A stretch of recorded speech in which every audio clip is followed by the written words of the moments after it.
Bonjour mes amis, il y a de fortes chances que vous ayez croisé dernièrement une personne toxique. C'est peut-être vous, dans votre vie amoureuse, c'est peut-être un parent, c'est peut-être même vos enfants qui sont en contact aujourd'hui avec une personne qui est toxique.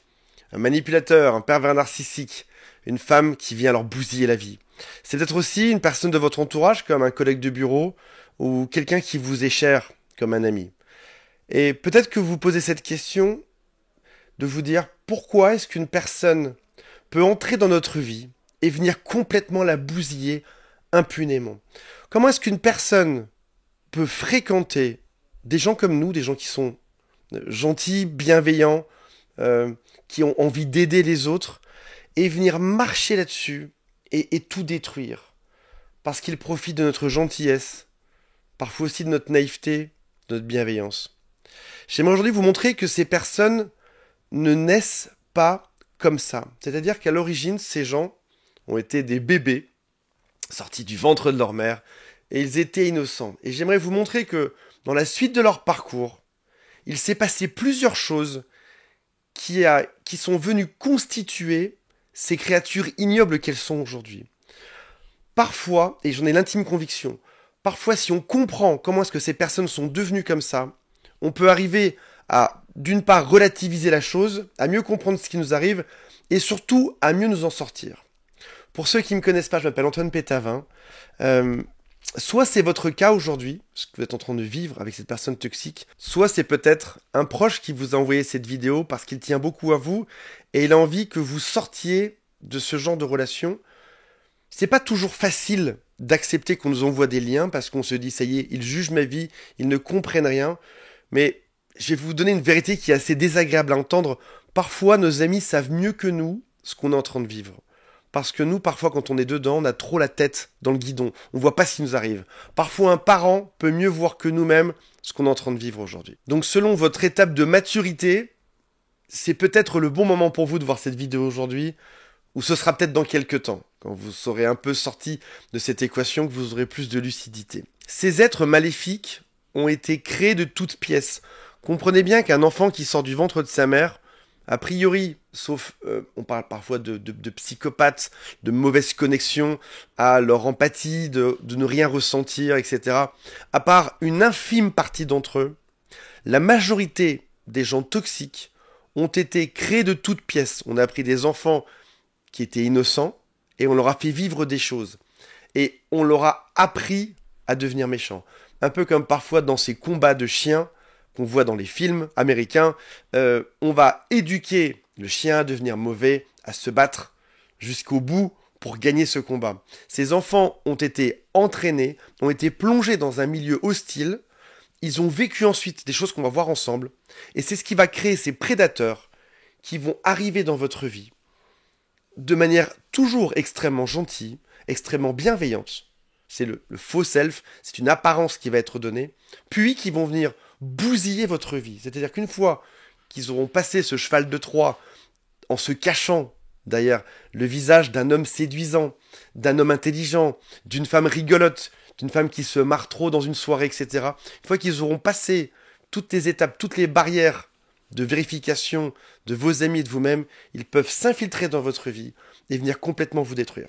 Je vous propose qu'on revoie ensemble les étapes de création de ces monstres, parce qu'une fois que vous les connaîtrez, je veux pas qu'aujourd'hui on les excuse, je veux pas que vous les compreniez pour créer de l'empathie, je veux que vous les compreniez pour pouvoir les fuir bien plus facilement par la suite.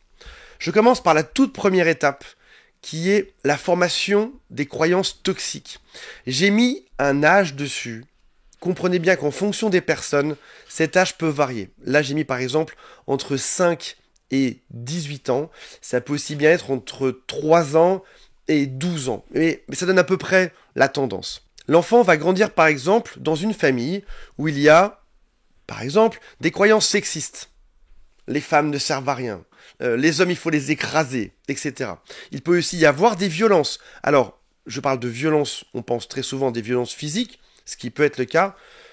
Il y aura bien plus, statistiquement, de violences psychologiques sur cet enfant.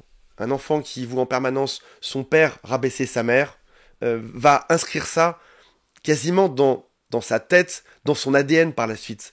dans ses réactions, dans sa façon d'être. Ça signifie que lorsqu'il est à la maison, par exemple, le petit garçon, la petite fille peut intégrer que dominer, c'est quelque chose de normal. J'ai vu ça à la maison, je vais même pouvoir le faire à l'école par la suite. Peut-être même que les parents regardent des films qui prônent une forme de violence. Généralement, on n'est pas violent par hasard. Il y a tout un univers autour de ça. Ton père n'est pas violent par hasard. Il a eu un grand-père pareil, qui lui a montré certains films. Le même père va aimer ce même genre de film, ce même genre de musique, ce même genre de phrases, de façon de parler. Les oncles, les tantes, tout ceci s'inscrit dans un cadre où il y a beaucoup de gens qui sont impliqués. On parle de culture de famille. Ce petit enfant, ce garçon, cette fille sera inclus dans toute une culture où il n'y a pas qu'une seule personne délirante autour de lui, par exemple son père ou sa mère, il y aura une intégralité de gens délirants. Même ses frères et sœurs auront des séquelles par la suite. Comprends bien que pour cette personne-là, sa norme, c'est quelque chose de délirant. Alors, on pense bien évidemment, comme je l'ai dit, à de la violence physique, plus probablement, comme on l'a dit aussi, à des violences psychologiques, mais parfois, ça peut être même encore plus subtil que ça. Le père, par exemple, aura une double vie, aura une maîtresse, ne s'occupera pas beaucoup de sa femme, donc la mère de cette personne-là, et encore moins des enfants, ce qui va donc donner, par exemple, un père absent mentalement, parce qu'il sera en train de penser à sa maîtresse, la mère qui fera tous les efforts du monde pour faire revenir le père à la maison ou pour le reséduire à nouveau, et des enfants qui seront délaissés, qui seront laissés tout seuls pour se débrouiller. Des enfants dont les besoins affectifs ne seront pas répondus. Qu'est-ce qui va se passer par la suite?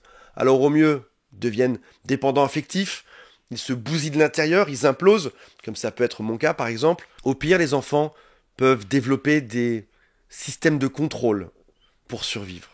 Ils peuvent monter la voix, ils peuvent se montrer plus, ils peuvent être en rébellion, ils peuvent commencer à détruire ce qui les entoure. Comprends bien que tous les modèles masculins et féminins dans cette famille-là vont jouer un rôle et souvent ils sont plusieurs. Il y a peut-être une tête de proue, par exemple, je sais pas, le père ou la mère, mais derrière ça, il va se cacher plein d'autres personnes. C'est ce qui fait que pendant cette adolescence, il sera souvent valorisé pour ce qu'il devient.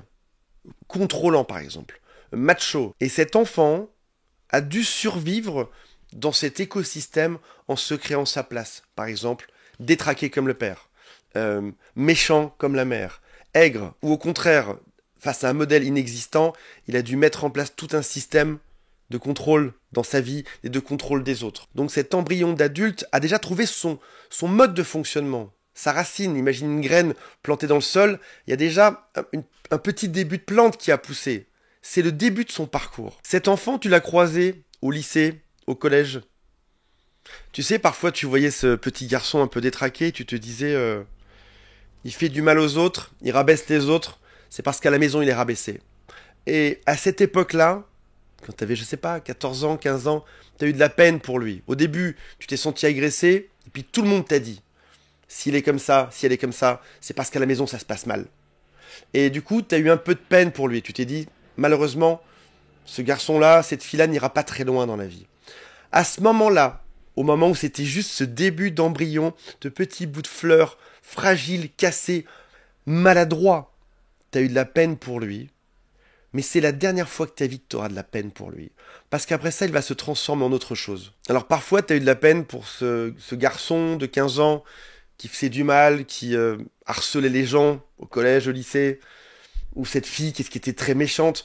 Des fois, c'était flagrant, mais ce n'est pas que ce genre d'adolescents-là. Ça peut être aussi des adolescents qui sont déjà dans un schéma, au passage, encore une fois, quelque chose qui bourgeonne de détraqué, mais qui sera beaucoup plus silencieux. Ce sera cette petite fille mal dans sa peau, dans un coin, qui est en train de s'entraîner déjà à comprendre comment marchent les dynamiques sociales. Elle est déjà un peu rejetée et elle est en train de mettre toutes les techniques en place pour être acceptée par les autres. Elle est en train de créer le masque social qu'on va retrouver plus tard, lorsqu'ils seront de vrais adultes, à 25 ans, à 30 ans, à 40 ans. Ces gens qui seront des experts en société pour briller, pour être chouettes, pour être aimés. Ils sont forcément passés par ces étapes de confusion où ça n'a pas marché pour eux.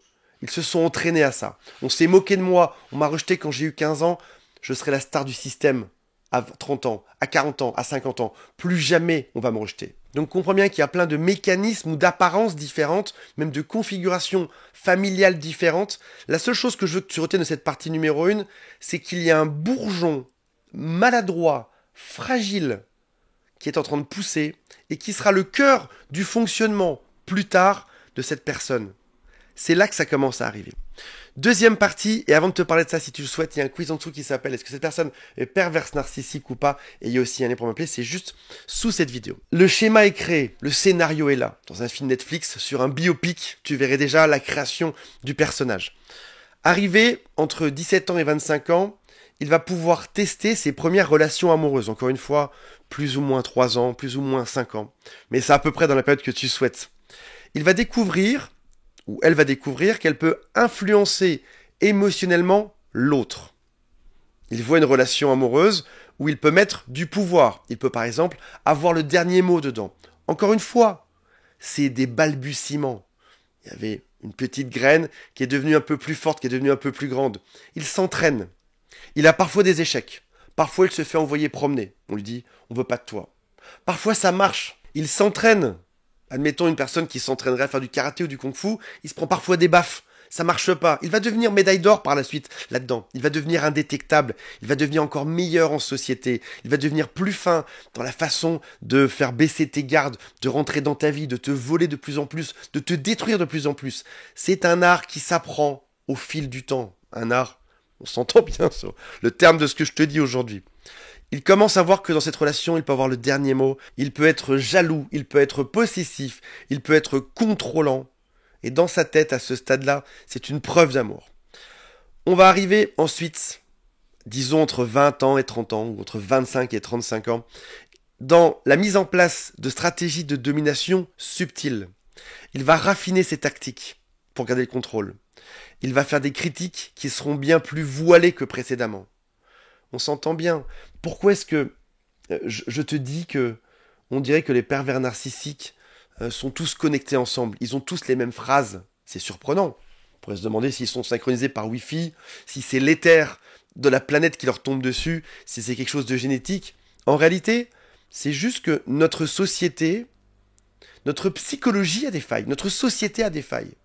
Oui, si tu regardes un peu de marketing, tu vas voir que lorsqu'on te donne un, tu as envie de rendre un souvent. C'est exactement ce qu'ils vont faire, c'est une des 10 ou 100 techniques faciles pour manipuler. Ils te donnent un petit peu au début pour que tu donnes toi ensuite en retour. Ils vont te faire des critiques déguisées en te disant que c'est pour ton bien et toi tu vas les croire. Tu vas dire oui, ça se trouve, c'est bienveillant. Ils vont t'isoler en te disant que c'est pour ton bien aussi. Ils vont te culpabiliser en permanence. Ils vont tester doucement pour voir ce que tu tolères. Qu'on se mette bien d'accord. Ce sont des gens qui se sont fait envoyer promener pendant une grande partie de leur vie. Et avec beaucoup de personnes, ils doivent trouver quelqu'un, à ce moment-là, qui accepte ce genre de schéma. C'est-à-dire quelqu'un qui sera, par exemple, très gentil, quelqu'un qui aura une forme de douce naïveté, comme je peux l'avoir eu, et que j'ai encore toujours probablement aujourd'hui, quelqu'un qui a déjà vécu ce genre de schéma à la maison, ou quelqu'un rabaisser quelqu'un d'autre, ton père rabaissait ta mère, ton père était un peu absent, ta mère était un peu dépressive, qu'importe.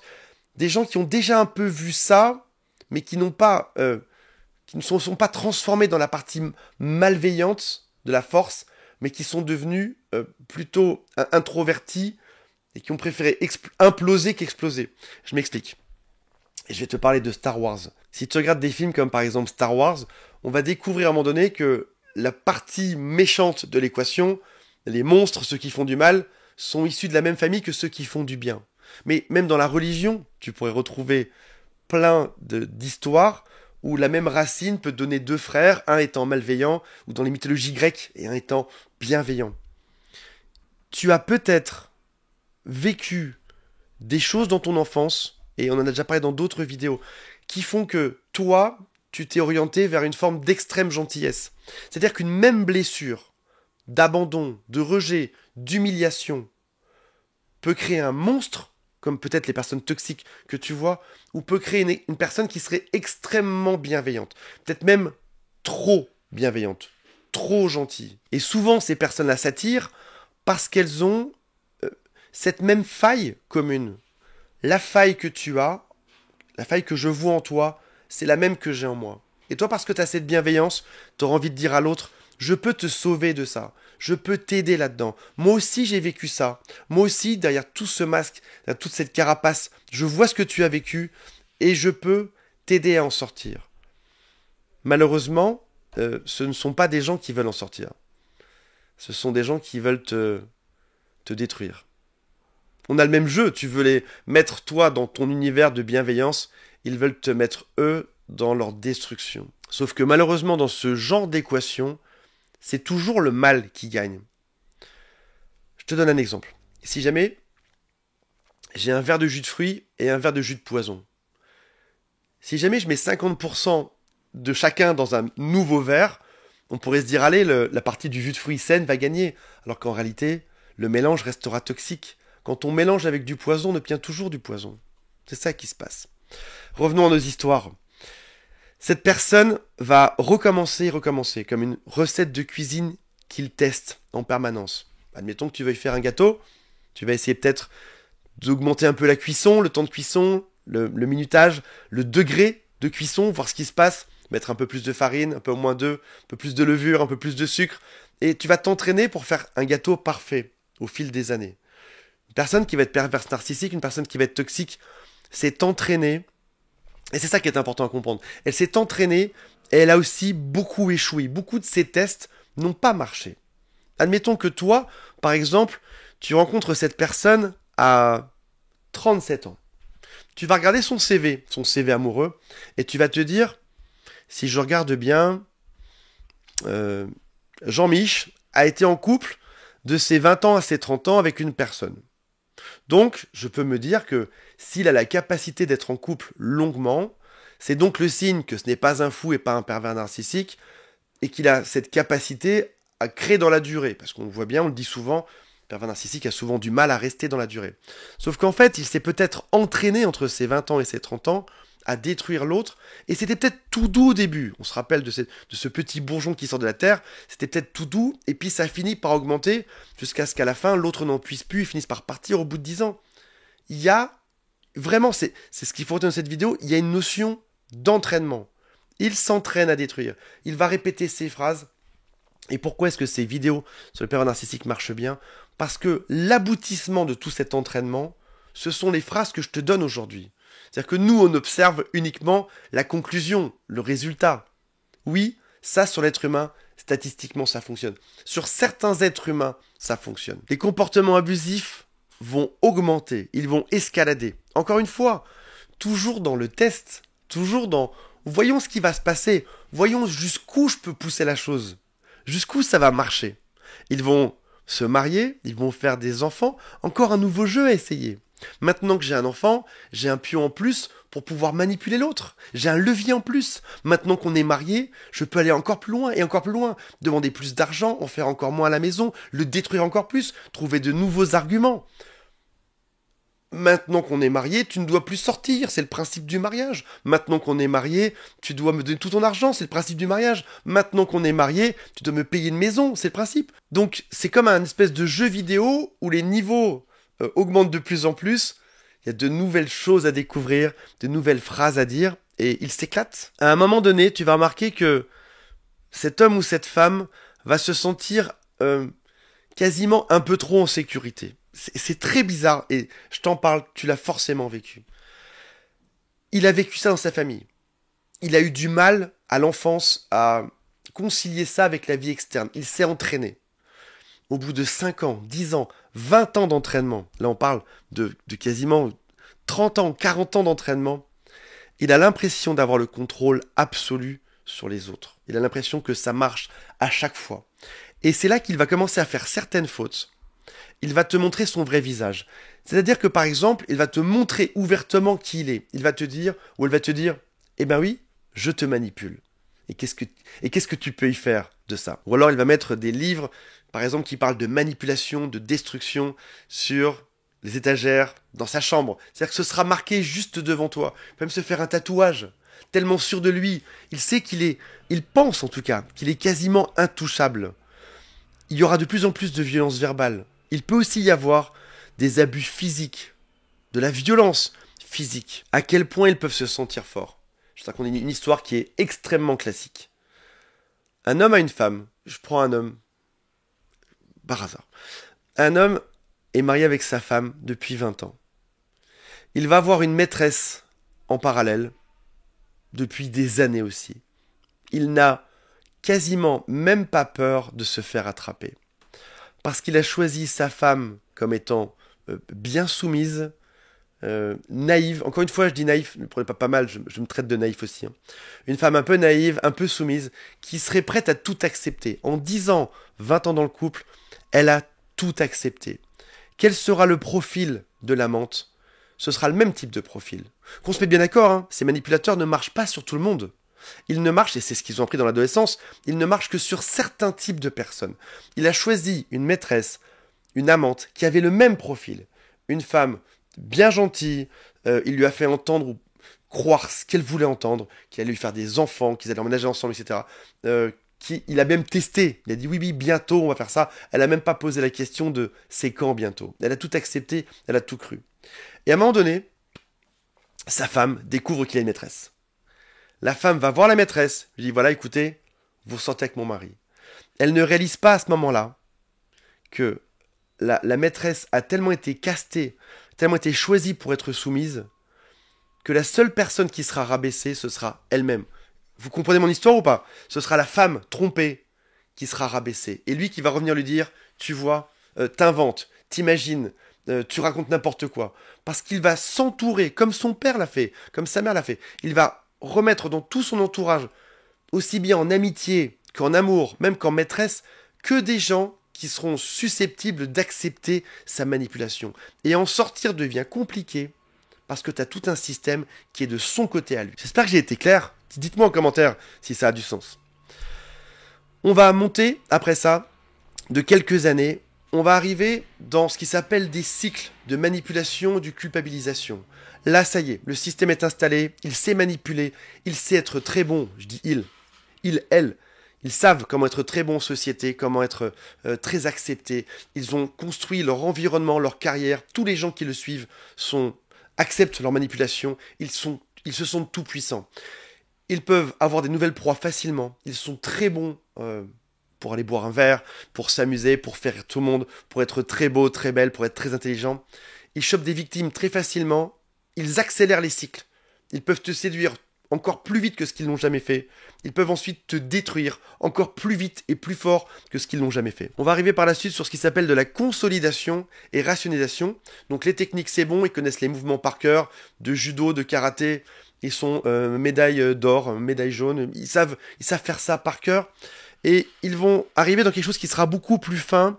Ça va être par exemple des justifications qui sont encore plus solides, encore plus éprouvées. Parce que sur certains points, qu'est-ce que je peux vous donner comme exemple? Sur certains détails, par exemple, pour te faire un virement bancaire, admettons. Pour te faire un virement bancaire, ils avaient essayé 5, 6 ou 10 techniques précédemment, et il y en a une qui a bien marché. Là, aujourd'hui, non seulement ils savent laquelle des 9 ou des 10 a fonctionné, c'est ce qu'ils vont te dire, mais en plus, ils vont te la justifier encore plus rapidement et encore plus facilement. Parce que sur cette technique qui fonctionne, ils sont devenus extrêmement bons. Pour te faire payer, pour que tu te déplaces, pour que tu sois à leur service, pour que tu acceptes tout. Ils se perfectionnent sur chacun des points. Avec en parallèle, une dernière étape que j'ai pas indiquée ici, c'est la peur de vieillir. Parce que je vais vous dire quelque chose, mes amis. Quand on est face à ce genre de personnes qui se pensent surpuissantes, qui se pensent invincibles, ils ont mal considéré quelque chose. C'est qu'en vieillissant, non seulement... déjà, j'ai envie de dire que le groupe social s'effrite un peu. On voit bien, plus on avance dans l'âge, moins on a d'amis. Peut-être que vous, c'est pas votre cas, peut-être que vous avez encore plus d'amis avec l'âge. Majoritairement, globalement, les gens sur Terre, au bout d'un moment, on a de moins en moins d'amis. Donc on laisse rentrer de moins en moins de personnes autour de nous.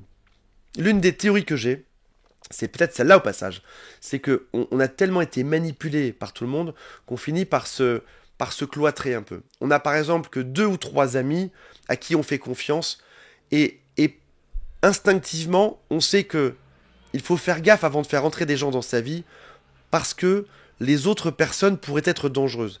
C'est-à-dire qu'on commence à l'intégrer en fait doucement. Et une personne qui arrive à 60 ans ou 65 ans, qui te demande de te faire un virement, qui te culpabilise, etc., ça passera plus, en fait. Parce que toi aussi, même malgré ta gentillesse, peut-être même malgré ta naïveté. Je suis désolé de nous traiter, de nous mettre dans le clan des naïfs aujourd'hui. T'es peut-être pas naïf du tout au passage. Dans notre bienveillance, disons. Peut-être même que nous, dans notre bienveillance, on commence à y être habitué aussi. On s'est fait avoir 5-6 fois. Écoute mon coco, tu t'es entraîné à mieux manipuler, je me suis entraîné à être un peu moins bête avec le temps et à savoir et à reconnaître certaines phrases comme étant des phrases qui allument des lumières rouges dans ma tête. Je sais que là, quand ça arrive, il faut que je me méfie. Donc oui, en effet, ces gens vieillissent seuls, parce que ça va arriver, et ils perdent leur pouvoir. Ils deviennent aigris. Leurs enfants leur ont tourné le dos. Considère bien aussi que cette année est très différente des autres années sur Terre. Parce que il y a 10 ans de ça, il n'y a pas plus que 10 ans de ça. Il y a 10 ans de ça, ces techniques, on ne les connaissait pas. Il n'y avait aucune chaîne YouTube, ou très peu. Il y avait quelques vidéos qui traînaient encore, qui étaient difficiles à trouver, sur la perversion narcissique, sur la manipulation. Aujourd'hui, nous avons appris ça, ensemble, toi et moi. On a appris à détecter ça. On les connaît, les stratégies. Oui, certes, on se fait toujours encore un petit peu avoir.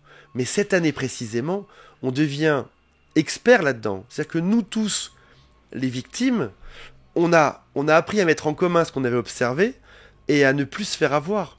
Donc ça veut dire que la fin de leur règne, c'est aujourd'hui. Un homme de 70 ans a peut-être fait une belle carrière jusqu'à présent d'avoir été manipulateur ou pervers narcissique toute sa vie. Malheureusement, aujourd'hui, en 2025, un petit jeune de 25 ans, sa carrière de pervers narcissique, elle est terminée aujourd'hui en fait. Elle est terminée cette année. Parce que leurs techniques, on les connaît maintenant. Et si c'est même pas toi qui les connais, c'est peut-être ta meilleure amie. Ou si c'est ta meilleure amie qui est pas sur YouTube ou qui lit pas de livre, c'est peut-être toi qui vas lui envoyer cette vidéo, lui dire voilà, écoute ma chérie, regarde juste cette vidéo, regarde ce qui se passe, regarde comment ça fonctionne. Parce que on se renseigne entre nous. C'est ça aussi la capacité des gens qui sont gentils, c'est de s'entraider entre nous. Et peut-être qu'on n'aura pas réussi à aider ces personnes toxiques à redevenir saines, mais en tout cas, on aura réussi à aider nos amis, nos familles, nos enfants, nos parents peut-être même, à s'en sortir. Parce que oui, la gentillesse aide. C'est la preuve. C'en est la preuve aujourd'hui. Voilà mes amis, j'espère que ça vous a inspiré. J'ai hâte de lire vos commentaires. Je vous rappelle qu'il y a un quiz en dessous qui s'appelle Est-ce que cette personne est perverse narcissique ou pas? Il y a aussi un lien pour m'appeler et transférer cette vidéo si vous le souhaitez à quelqu'un que vous aimez et que vous aimeriez aider. Salut à tous, bye.